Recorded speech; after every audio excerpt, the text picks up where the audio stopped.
ನಮ್ಮ ದೇಹವು 9 ರಂಧ್ರಗಳಿಂದ ಕೂಡಿದೆ. ಇದೇ ಸೃಷ್ಟಿಯ ರಹಸ್ಯ.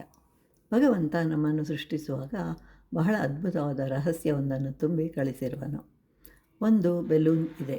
ಅದರ ತುಂಬ ಗಾಳಿಯನ್ನು ತುಂಬಿ ಹಿಡಿದುಕೊಂಡಿರುವಾಗ ಅಕಸ್ಮಾತ್ತಾಗಿ ಕೈಯಲ್ಲಿರುವ ಬೆಲೂನು ಒಂದು ವಸ್ತುವಿಗೆ ತಗಲಿ ಸೂಜಿಯ ಮೊನೆಯಷ್ಟು ತೂತಾಗುತ್ತೆ. ಕೂಡಲೇ ಒಳಗಿದ್ದ ಗಾಳಿ ನಿಧಾನವಾಗಿ ಹೊರಗಡೆ ಹೋಯಿತು.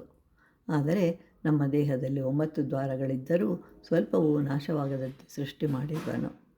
ಈ ಸೃಷ್ಟಿ, ಈ ಜೀವನ, ಈ ಜಗತ್ತು, ಈ ದೇಹ ಎಲ್ಲವೂ ಅದ್ಭುತ. ಈ ಮನಸ್ಸಿನಲ್ಲಿರುವ ಇಂದ್ರಿಯಗಳು ಅದನ್ನು ತಿಳಿಯಬೇಕಾದರೆ ಏನು ಮಾಡಬೇಕು ಅಂತ.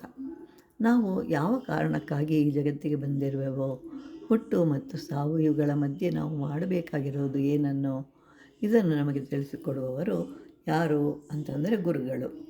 ಒಂದು ಮನೆಯಲ್ಲಿ ಹಸು ಇದೆ. ಅದು ಕಾಡಿನಲ್ಲಿ ಮೇಯಲು ಬಿಟ್ಟಾಗ ಕಸವನ್ನು ತಿನ್ನುತ್ತೆ. ಹಿಂತಿರುಗಿ ಬರುವಾಗ ಹಳ್ಳದಲ್ಲಿನ ನೀರನ್ನು ಕುಡಿದಿದೆ.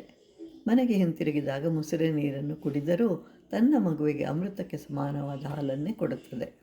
ಅದೇ ರೀತಿಯಾಗಿ ಒಬ್ಬ ಗುರು ತಾನು ಎಷ್ಟೇ ಕಷ್ಟಗಳನ್ನು ಅನುಭವಿಸಿದರೂ ತನ್ನ ಶಿಷ್ಯರಿಗೆ ಕೊಡುವುದು ಅಮೃತಕ್ಕೆ ಸಮಾನವಾದ ಜ್ಞಾನವನ್ನೇ ಕೊಡ್ತಾನೆ.